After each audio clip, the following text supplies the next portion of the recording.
sometimes name changes are necessary. You get married, you change your name. Sometimes you don't want to. Sometimes you hyphenate it. Sometimes you just disregard it at all. But when it comes to distilleries, they're very particular about that kind of thing. So when Shanks, old man Shanks, sold his distillery to Bombergers in the 1800s, they wanted their name on it. And now, a couple hundred years later, in the great old year of 2025, we found Bombergers release 2025 waiting for us, ready to rock and roll. Are you ready? Let's go.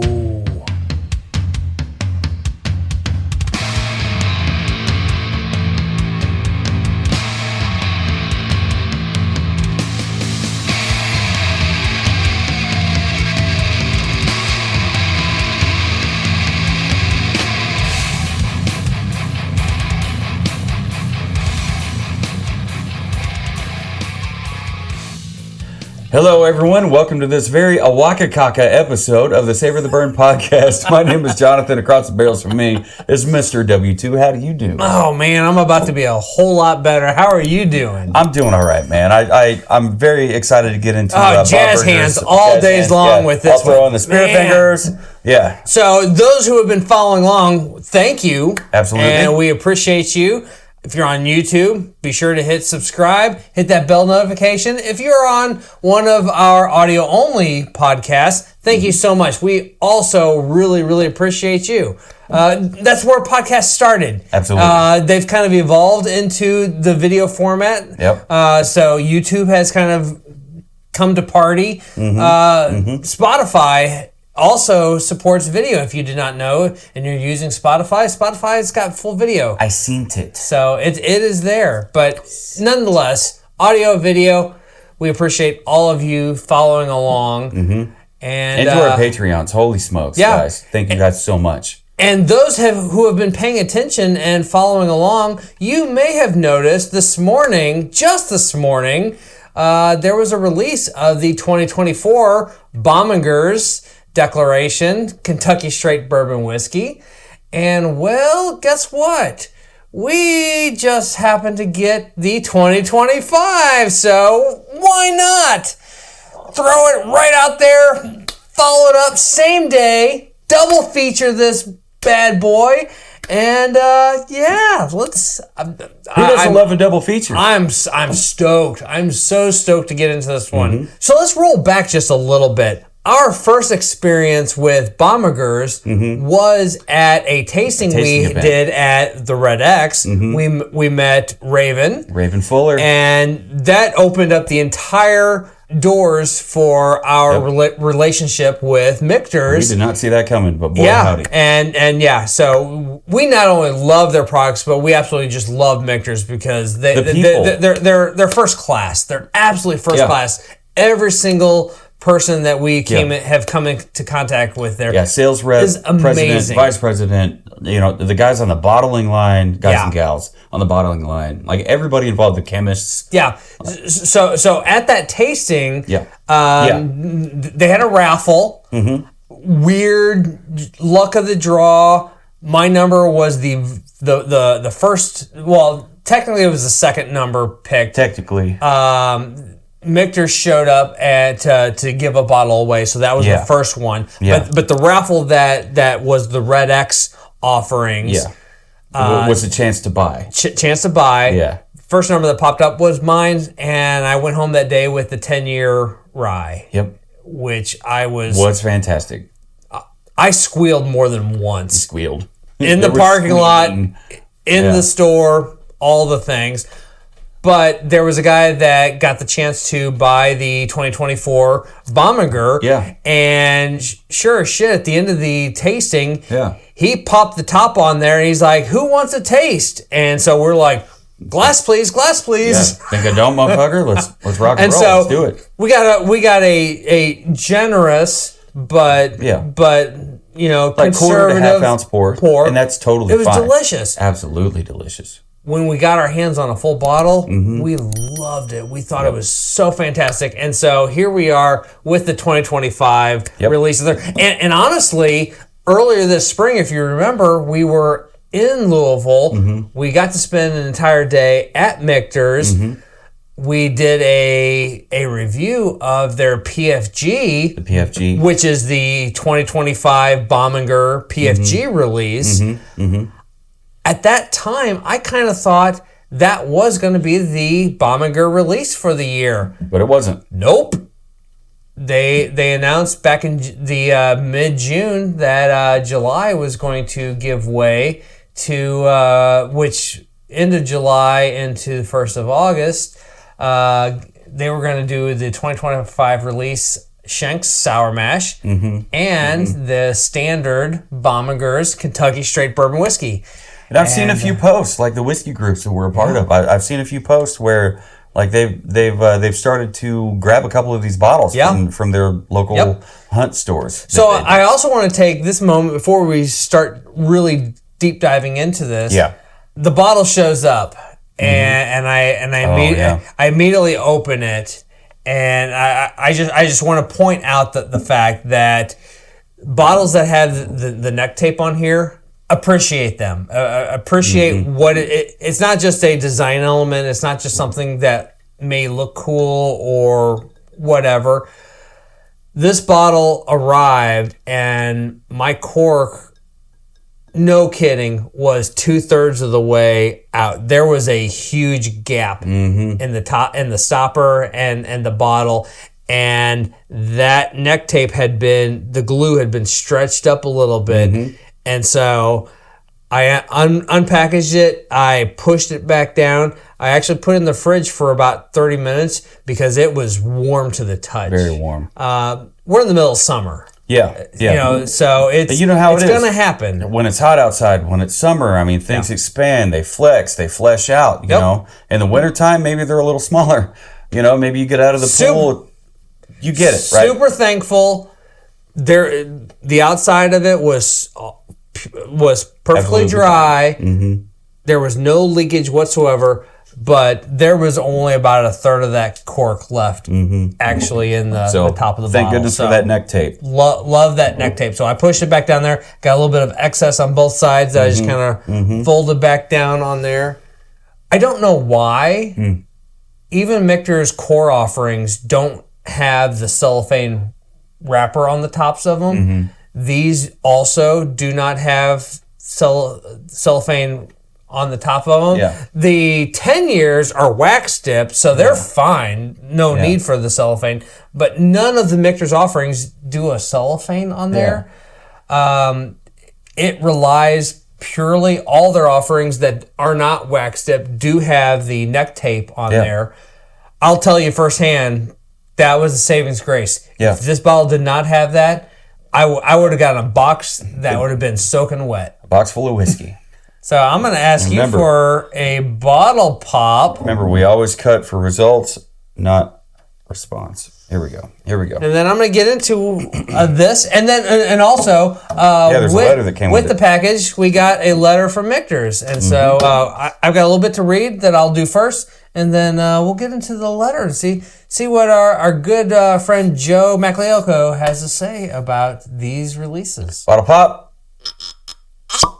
Nice pucker. That was really nice. Probably perfect. It had some squeak to it. The amount up here on the neck, there's not a whole lot there, so it had to happen. And it's natural cork. I think that contributes to that. There's not a lot of airspace right there, and so it's going to warm up a little bit. It's going to push the cork up a little bit. Oh, did we get an overfilled bottle? No, well, you guys. I mean, it's the deep punt. I mean, it does have a little bit of a punt, but anyway. Yeah. You read, I'll pour. You guys hear that? I love that sound. It's a beautiful sound. The 2025 Bomberger's Declaration Kentucky Straight Bourbon Whiskey. This is distilled by Michter's. This is part of their Legacy series, paying homage to their heritage, which is Bomberger's, which was previously named Shanks when they were still in Pennsylvania. This comes in at 108 proof. There is no age statement on this, but I can guarantee you, just because of how we've gotten to know Michter's, there is some serious age that goes into these. They're just blending them all and have opted to not give an age statement because it's got some older things and some, I'm going to say, and some younger things. But let's be honest, we know the younger side of things is still a 4 to 5 year on this because they're going to take it out when it's ready. They take it out when it's ready. So in 1753, which is the namesake on all of our Michter's bottles, Swiss Mennonite farmer John Schenk founded Schenk's Distillery, which was later renamed Bomberger's Distillery in the 1800s. Before having its name changed once again to Michter's Distillery in the mid-20th century. It is this great heritage that we honor with the release of Bomberger's Declaration and Schenk's Homestead, which comprise our Michter's Legacy series. This 2025 release of Bomberger's Declaration Kentucky Straight Bourbon continues the flavorful tradition of using bourbon aged in Chinkapin oak. This year's release uses barrels wherein the wood has been naturally air-dried and seasoned for different periods of time before undergoing our exacting toast and char specifications. The spectrum of barrels, check this out, used have been seasoned for 18 months, 3 years, 4 years, and 5 years, wow, thus changing the chemistry of the oak's contribution during aging. The result is a bold journey of flavor with chocolate, floral notes, berries, salted caramel, baking spice, and many rich, decadent layers of complexity. And I have tasting notes, but you'll just have to wait till you get to our tasting notes. Yeah, right off the bat, I thought corn sweet, there's caramel. I actually picked up mint off of this one. Sometimes I don't. Sometimes I do. This time I did. And there is a little bit of a mint. And hear me out. Not spearmint, just a mint. Oh. Blueberry pie filling. Okay, hang on. All right. Argue with me. What do you got? No. I'm going back in with a fresh nose. Okay. There is a little bit of a blueberry there. Blueberry, yeah. There is a little bit. But I think it's like that sweet, sugary, gooey mess that is the pie filling. That's the image coming to my mind. I can scribble out the pie filling if need be. I'm getting a deep marmalade. Marmalade? Okay. I'm getting some molasses, some caramel, some vanilla, a little bit of custard. You're picking up vanilla? Yes. Maybe a little bit of a sea saltiness to it. Sea salt, okay. Mm-hmm. Or maybe that's salted caramel. I don't know. Is there an almond there? You think there's a nuttiness to it? Maybe just a waft.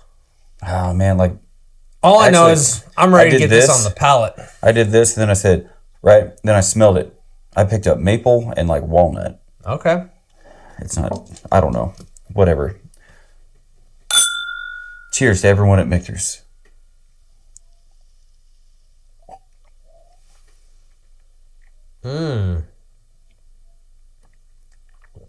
Immediate peanut brittle came to mind.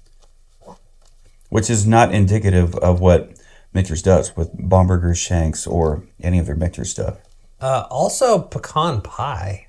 Pecan pie? Mm-hmm. Sweet mapley and pecan. So you think mint showed up? I do think mint did show back up. You said maple? Yeah. I was describing my pecan pie. Oh, okay. Within the pecan pie note that I was getting, I think it was kind of a mapley sweetness, roasted pecan. Yeah. Vanilla's there. It's not a sweet vanilla. It's more like a vanilla bean, I think. So this is 108 proof. It's 108? No. It drinks like a 96. You think? I think it drinks lower than 100. Okay. I think. Okay. I think. What do you think it drinks at? I was gonna say it drinks pretty close to the 108, just because of the Kentucky hug that it's bringing to the table. I'm getting a nice, warm, lingering maybe some floral notes on the finish. Okay. And that could have been from the oak influencing those finishing notes into a floral. Our friend Rick, the vice president down there, mentioned chinkapin oak a few times. Mm-hmm. So I'm not surprised that they're still using it, because it's very common. Yep. With whiskey barreling. Clearly, they're getting great results out of it. Is there a little bit of not a lot, but just a hint of a cocoa powder on the palate into the finish? And cocoa powder, I mean like a hot chocolate kind of a... I think if you're finding it, I will... Yeah, that's not 96 proof. Yeah, okay, so... You got a little bit of pinch that time, didn't you? Yeah, it's proof pinch. Sure. Was there a mash bill on this? I'm sorry. No. No, okay. No. So so you're finding cocoa... Michter's is tight-lipped when it comes to cocoa mash powder? bills. I am finding a little bit of cocoa powder. It's not full-on Cocoa Puffs like I did in a previous That's episode. totally different. Cocoa Puffs is way different than cocoa powder. Like you said, hot chocolate. Yeah, just a little bit of like a mix. cocoa powder from a hot chocolate. So I had written down here for palate, we got some peanut brittle, some pecan pie, some mint. I think there's vanilla bean in there. I think there's mint in there. I didn't run that by you, but I may say toasted marshmallow. Toasted marshmallow, and cocoa powder. Yep. In these tasting notes, sometimes there's a whole lot going on with the different tasting notes. Nose, palate, or finish. But and we'll get to finish here in a little bit as far as what we think on here. But sometimes there's not a lot. There's not really a whole lot of different tasting notes, but the tasting notes we do have are very strong, very pronounced. Like you take like a Jim Beam White Label. A lot of people notice the peanut brittle right off the top, but I notice a whole lot of oak and citrus and apple. Yeah. But this thing is far beyond that. It's light years ahead of that. I think in addition to your floral that you said, there's marmalade. The marmalade showed up. It disappeared, I think, on the palate, but it showed back up on the finish. The thing that I'm getting, vanilla. The thing that I find really interesting is, I think from nose to finish, all the way through, there is a orange marmalade, but it is such a dark syrupy marmalade that it's not presenting itself as a citrus note until it gets to the finish. Does that make any sense? You're finding a citrus note on the finish? I'm getting an orange marmalade. Oh, okay. Yeah. On the finish. Duh. Yeah. I think it's there from nose all the way through, but it's such just a deep, sugary, sweet note. Okay. That I don't feel like it really truly presents itself until the finish, where it just opens up and it's like, that's orange. I don't know. You think it's there at all on the palate? Oh, I think it's very much so there. But I think it's there's so much sweetness there on the nose and the palate. It's not presenting itself as the orange citrus marmalade. Okay. I will write it down. That way it's on there. And now, yes, please dazzle me with the distiller's notes. So their color note says rich mahogany. Oh, a color, yeah. Mahogany? It says rich mahogany. Mahogany's a dark wood, isn't it? It is. Well, that's not. This would be ebony. This is just black. That's ebony. Black. So this is a great. I mean, it's a very dark. It is rich color. I don't know if I would say mahogany, but that's definitely chestnut, copper. Yeah, it's a dark auburn. Nose, bright fruit, roasted nuts, and salted caramel. Okay, so you said almond. I said walnuts. Actually, dude, I said toasted nuts on the finish. There you go. But roasted, here on the nose, toasted. All right, there were 4 things on there? What did they say? Bright fruit, roasted nuts, and salted caramel. Okay, you said sea salt. I did. And I think we both agreed on caramel. Oh, actually, nope. You said salted caramel, maybe? I did say, yep. So, because I have it up here. Yeah, we said salted caramel with a question mark. Corn sweet. Caramel. Mint. I still think there's mint on that nose. Blueberry pie filling, which I did not expect on anything ever. But blueberry pie filling is just so sweet. Thank you. Just a touch. Yeah, something I can add a little bit of water to here in a second. Marmalade and molasses, vanilla and custard, sea salt, and a touch of maple, almond, walnut, whatever. So yeah. And what did they say about the nuts? Roasted. Yep. Roasted nuts. Huh. Well, we picked up on them nuts, y'all. Nuts. Palate. Palate. What do they got to say about the palate? A dynamic Fastener. and Anyway. I see what you did there. A dynamic and multi-dimensional experience transitioning from floral, jammy, sweet and salty flavors through a lingering spicy notes, accenting characters of chocolate and berries. Okay, you said chocolate. That is some fancy wording. That was some very fancy wording. Bring it through me again there. Multi-dimensional experience. Transitioning from floral. Which we picked up on the finish. I did say floral on the finish. Jammy. Jam. Okay, so marmalade. That's a marmalade. Sweet and salty. All right, sweet and salty. Peanut brittle, I would say, is a sweet and salty thing. Yeah. Pecan pie is a sweet and savory kind of thing. Flavors through a lingering spicy notes, accenting characters of chocolate and berries. All right, you said cocoa powder. The berries. Blueberry, dude. Blueberry was on the nose, but I don't know if it's on the palate. Not for me. All right. But that's just me. I mean, you guys have the trained palates. Anyway, talk about finish. There's not much to talk about in finish. Lingering and complex. Okay, well, you said warm and lingering. You also said Kentucky Hug, which I agree. And you said floral, right? And so, oh my God. They said, what was that? Ho, ho, ho, ho, ho. Lingering and complex. So when get to your drop. We go orange marmalade, vanilla, floral, toasted nuts, and oak. I would consider that to be, I'm going two drops. Dude, yeah. Good man. It never ceases to amaze me what 2 or 3 drops of water does. I mean, we have what, maybe 3/4 of an ounce, half to 3/4 ish.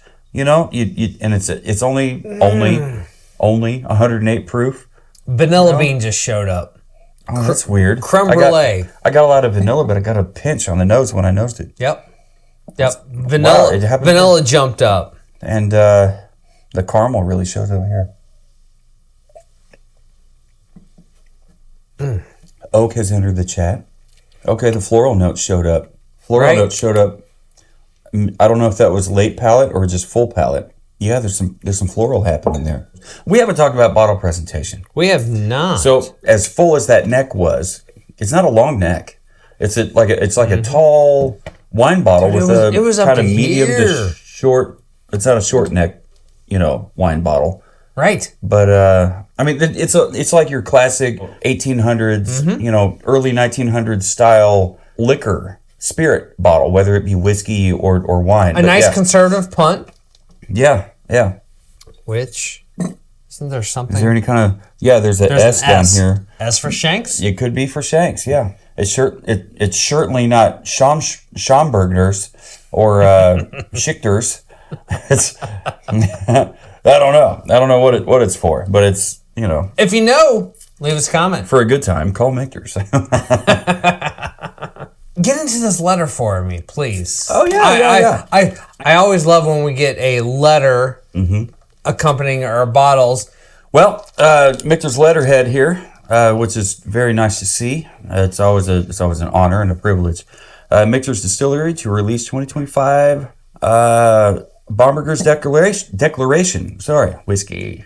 Louisville, Kentucky, June 24, 2025. Michter's Distillery will be releasing its Bomberger's Declaration whiskey, Kentucky Straight Bourbon, this July, and it is right in that ballpark. Vintage dated with the year of the bottling. This distinctive whiskey comprises 1/3 of the Michter's Legacy series. Bomberger's PFG, the Bomberger's Declaration, and the Shanks Homestead is the 1, 2, 3 Legacy series of the Michter's release. Hey, Yeah. just quick pause. Yeah. Just FYI, our bottle is 566 of 2,679. Oh, how cool. It's got the actual number. Yep. So we're on the low side of the bottles that are part of this. How cool is that? They're hand numbered.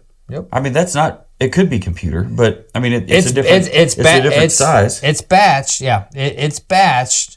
Yeah. The batch number looks, but, printed. I don't know. Maybe it's bottle 566. That's cool information to have for sure. So continue, please. Yeah. It goes on to say here, in 1753, Swiss Mennonite farmer John Schenck founded Schenck's Distillery in Pennsylvania. This distillery was later renamed Bomberger's Distillery in the 1800s before its name changed again to Michter's Distillery in the mid-20th century. It is this heritage that the Michter's Legacy Series honors. I mean, they don't have to do that. They do not have to do that, but they do. I love them for that. And they honor both. Mm-hmm. Which I think is super cool. They honor both the original names. and then the interim that came in here, Bombergers. Bombergers. They didn't have to do that, guys, but they did. I love that stuff. I just love that stuff. And it goes on to say, as in the case of Schenck's, wood science and maturation are key to the character of Bomberger's declaration. Michter's master of maturation, Andrea Wilson, I love that woman, commented, "I am so happy with the result. Once again, Chinkapin barrels have contributed to the hallmark flavor of Bomberger's declaration. For this year's release, we used a spectrum of different barrels constructed from wood naturally seasoned outdoors in varying cases from 18 months to 3 years to 4 years to 5 years, thus changing the chemistry and the oak's contribution during aging." That's crazy. Right. You're aging oaks for staves for 5 years before you even turn it into a barrel. Yeah, and knowing that this particular oak ages and gives you different flavor profiles at different points in time in its aging, and then blending that in the barrel construction to get a specific flavor profile and the end result of the bottle. I mean, it's science beyond science. Rounding out this here paragraph, the result is a bold and multi-dimensional experience to savor and enjoy. The Bomberger's declaration is 108 proof, 54% ABV, and has a U.S. suggested retail price of $120. All right. Well, we're gonna savor this for sure. Yes, and what little burn it has, we're definitely gonna savor. For more information about Michter's, please visit Michters.com. Follow them on Instagram, Facebook, and X, formerly known as Twitter. Please do. Of course. But yeah, Bomberger's has its own history. We don't know a whole lot about that history. I mean, we know when they bought John Schenck's distillery, the Swedish Mennonite farmers' distillery from him. While they were in Pennsylvania. And then at some point they went out of business, or they were afraid of going out of business or something. They sold it to Michter's. We don't know why. We don't know the history on that. I think maybe we could deep dive into Bomberger's history. I mean, when it comes to John Schenck, he's a Mennonite farmer. What is there really to know? Michter's was the brothers Michael and Peter. Michael and Peter, yeah, and then they divided that up and they turned it into Michter's. Yeah, that's how they came up with Michter's. It's not like Michael, Peter. It's not like Samuel Michter showed up, on the scene to mix some whiskey. No, it's Michael and Peter. They came together and bought some. How cool is that? And then you fast forward to the 20th century. Joe Magliocco was like, I believe in that brand. I used to work for that brand. Yep. That brand has a lot left to give. I'm going to revive that brand. I'm going to resuscitate it. I'm going to resurrect that brand, and he did. And we are so thankful that he did. He had a vision. He attacked it 100%. He surrounded himself with people that also believed in it. Yeah. And everybody came together and really made something out of it. And then he decided to pay homage to the brands that came before the brand he bought. Well, and who does that? So what you said before that, does that not embody every aspect of what we experienced start to finish at Michter's? You know, which part of what I said? I talk a lot. So just everyone we come in contact, okay, you just feel like they are 100%. They believe. And they are working for Michter's because they believe in the brand. Yeah, they believe in what they're doing. They're somewhere between they've got something to prove, which they don't, and the look at me's, like look at what we can do, you know, and the pride and the whole, you know, pomp and circumstance. Like they're somewhere in the middle there where like they're confident of what they have and they're happy to share it with you. They're just happy to share it with you. Well, yeah. I don't know. It's hard for me to articulate that feeling you get when you go visit Michter's. Like if you go to visit Michter's in the Fort Nelson Distillery, everybody you meet there that works there loves the brand. They're excited to be a part of that brand and that process. And everybody that we met at the Shively location distillery, I mean, everybody was relatively the same caliber of person. Like they were proud of their work and the product that it produced. Yeah, our great friend Vicky. Miss Vicky, right? I met once and just Nick, you know, general manager at Fort Nelson. Yeah. Amazing sneaky guy. He's the guy that took the picture. That's why I'm calling sneaky. Oh yeah, he's the guy that took the picture. We're thinking, oh, they'll just use it for. He put our freaking picture on the middle, on the top of a cocktail. Who's had a cocktail that has had their own picture on the top of the cocktail? I have. Thank you. Thank you for that. Great experience. Yeah, as you were saying, I'm sorry. No, I just everyone we came in contact with there, you could just tell they were not just there because it was a job. They were there because it was a great place to work, and they believed in the brand that they were there to support. And to me, I think that speaks volumes. And then when we get a special bottle like this, it just helps reaffirm. Yeah, it's those things. It's a whole ass reaffirmation, like the whole dang thing. It's there was so much going on with this bottle, with the contents and the story and everything involved with it. I'm happy that it made it to us in the condition that it did, and you were actually able to save it from a certain whoopsie daisy. I mean, it was supposed to show up at a certain time. When I saw that cork, I was hours and hours and hours and hours later. I was just like, oh my God! In this hot sun and a hot delivery truck. If this package would have arrived an hour later, the adhesive on this neck strip. Would I have had a minimal but a little bit of a leaky mess? Yeah. I probably would have. Yeah. But nope, not a drop spilled. Nope. It was perfect. Nope. I mean, it might have made for a cool episode. Like, so this is what we did. It's not an episode I want to do. This is how we saved it. I'm just throwing that out there. Oh, it would have been nothing against Michter's. The good folks at Michter's. No. But, it would have been a smelly episode, that's for sure. Ooh. Yeah, because all that to say. Yes. What did you give this on the nose? Oh, on the nose, there were notes of salted caramel, maybe. Corn. It was corn sweet for me. There was caramel, mint,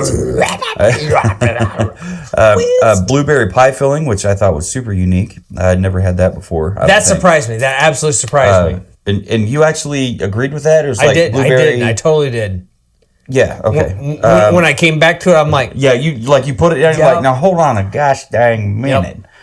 Came back to it, I'm like, yeah, I think I do agree with that. Marmalade, molasses, vanilla, custard, sea salt, maple, maybe almond, maybe walnut, we couldn't tell, whatever. It showed up again for us on the finish with toasted nuts. There was so much to offer here. It was a bouquet of wonderful things on the nose, and I was wowed by it. And I was almost wowed to the superlative, but quarter point lower than that 4.75. That's what I gave it. Nice. How about you? Some knuckles on that one. Yeah. I came in at 4.5. 4.5? I'm right behind you. I mean, I'm just trying to be conservative, but I really, really enjoyed it. Yeah, I mean, there's absolutely nothing to dislike. Beyond wow. There's plenty to love, but I don't think I loved everything, if that makes sense. Yeah. How about the palate? On the palate, I said, you know what?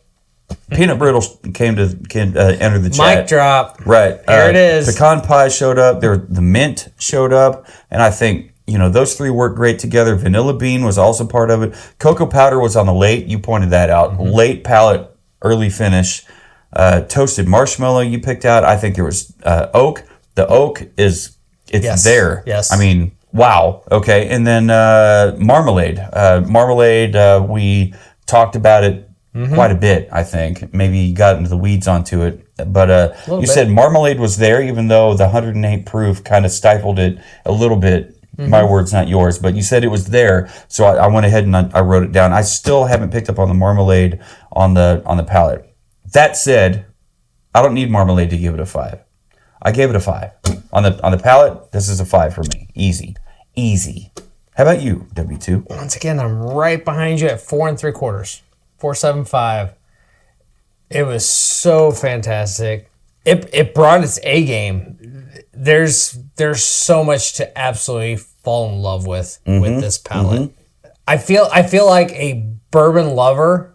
There are so many different facets to really latch onto and really just fall in love with this bottle. It has so much to offer, and it has so many different classic bourbon notes. Plus, and then some. And then some. Yeah. With a twist. Yeah. Almost. Yeah. Like Yogi, it's smarter than your average bear. This is beyond that. It's beyond that. Yeah. It's like what cavemen are to, modern Homo sapiens. It's like that. Yep. For bears and whatever, this bourbon is. Terrible analogy. Moving on to the finish. Yes. We got the Kentucky Hug. It was warm. It was lingering. You picked up on some floral almost immediately. Marmalade carried through. For me, I think the marmalade showed up on the nose, skipped the palate, but showed up on the finish, which, how rare is that happens? Vanilla was there. We couldn't identify which, nuttiness was being expressed there. So I put down toasted nuts, and come to find out that was the right thing to put down. And oakiness, awesome. The oakiness showed up, like the chinkapin cocktail that they came up with for the barrels. Guys, it's a winning combination. Keep working with that. Keep working on that chinkapin cocktail that you guys are coming up with. Yep. I think you're really onto something. Not just with the precision fine grain, the pretty fucking good, the PFG, the what you came up with here for the Bombergers. I don't know. I said it 3 or 4 times now. Keep working with it. You're onto something with this. Yep. I really do. I really do believe that. So I gave it 4.75 on the finish. There was plenty to love. I was wowed. What can I say? How about you? I was happy to meet you and find you right there at 4 3/4. Okay. Bottle presentation. Moving on. Yeah. We love the bottle. We love the presentation. Great bottle. The neck tape. It was a lifesaver. You've got. I probably should have given it a little extra because of the tape. You've got the natural cork, which I think gives it a specific pop. Yep. Gives it that extra squeak. I don't think you get that squeak. When you're wrenching it loose. I don't think you get totally that squeak with composite cork. But I don't know. You guys know me. I like them natural. What the hell am I saying? Whiskey. Anyway, so I'm a big fan. You got a black topper. You pointed out that we've got a bottle number here, a batch number, bottle of a specific amount of bottles. You got the proof with a medallion behind it, Kentucky Straight Bourbon Whiskey, Bomberger's Declaration, secondary label that says small batch, Kentucky Straight Bourbon. And there's a little something else down here. Looks just like a manufacturer number here. Yeah. Whiskey, what's the small script down here? Distilled and bottled in Kentucky. Yep. Yep. Honoring American whiskey tradition. And then and you've also got the back label. Yes, the government warning stuff. The how much money you can get for recycling this bottle in the state of California and Vermont. It tells you bottled by Michter's Distillery LLC, Louisville, Kentucky. Gives you the website, michters.com. And then on top of that, it gives a little bit of a synopsis as to what it is that they're trying to do with the Bomberger's Declaration whiskey, as far as history and their intent, and which we've already gone over while I was pouring the whiskey and he was reading that kind of thing. So I really do like the labeling, and I was at least wowed, and actually just a little bit more, because you never know what's going to wow you until it does. Yeah. If that makes sense. So I gave it a 4 1/4. All right. How about you, W2? I went ahead and gave it a 4.5 just because I love the old school. It looks like an old whiskey bottle. It does. And I am very, very thankful for the neck tape because it saved this bottle. Yep, and this episode. And so I give 4.5. Yeah, I'm happy with this. If we had 10 of these bottles at our disposal, would you use them, any of them, for a cocktail, or would you just keep them for neats? I'd just be happy. Just be happy and keep them for neats. Man, I agree. I would not. I feel like using this in a cocktail. This is so delicious by itself. Yeah, it would pollute the spirit, and it would do it a disservice. Would I bring this into existence band practice? No, I would not. Sorry, guys. I love y'all. Y'all know this. I'm not bringing it to band practice. Sorry, Stephen. But yeah, so this one is special. No matter how many bottles you have on hand, Should we have Stephen over on the? Probably not. No? Fuck it. You want to come over, Steven? Come on over. Leave us a comment. We'll poke some... Right. Leave us a comment. We'll poke some whiskey down your throat and see what you think about it. Does he like whiskey? Yeah, oh, yeah. Oh. I feed him every band practice. All right. And some of the other guys have backed off. You feed the bear? I'm a bear. So, yeah, we feed... Little Beasley feast for you. But so... Stephen and I, we usually handle the whiskey. Everybody else will have a half pour or a full pour of whiskey. But then after that, no, they're drinking their beer. Yeah. It didn't used to be this way, but things have evolved, and this is where we're at now. It's a little disappointing to me, but that's fine. So now we have leftover whiskey, whatever that means. It just means that when we show up to the next band practice, leftovers. There's a little bit left in the bottle, and that's all right. That's it's not going to get moldy in the fridge. Definitely not. And who refrigerates their whiskey? Why? Well, just leftovers. Oh, I see what you did there. Finally, sorry, limited intellect. Sugar Creek DNA. So, what was your final score? My final score. You had a 4.5, 4 3/4, 4 3/4, 4.5. 9 1/4. 9.25. That's not a bad score at all. Anything north of 9, I would say is great. I would also say that's great. Yep. And how we come up with our scores, if you can't already tell by reverse engineering the process that we did here, we have 4 categories: nose, palate, finish, bottle presentation, 0 to 5 rating. Add those up out of a possible 20. Divide that number by 2. That's how we get our final score. So if you have any questions, please leave them in the comments or send us an email, info, W2, or Jonathan at savortheburn.com. And speaking savortheburn.com, that's the website. Go check it out. Check out the drop-down menu. Do it. You can see liquor cabinet. You can see featured distilleries. Michter's is one of those featured distilleries. Yes, I know we're talking Bombergers quite a bit tonight, but Michter's is the folks that honor the legacy and the name of Bombergers with these releases every year. So, without further ado, you have things to do, we have things to do. So moving on, no matter who you are, where you are, what you're drinking, and who you're drinking it with, never forget, keep on burning.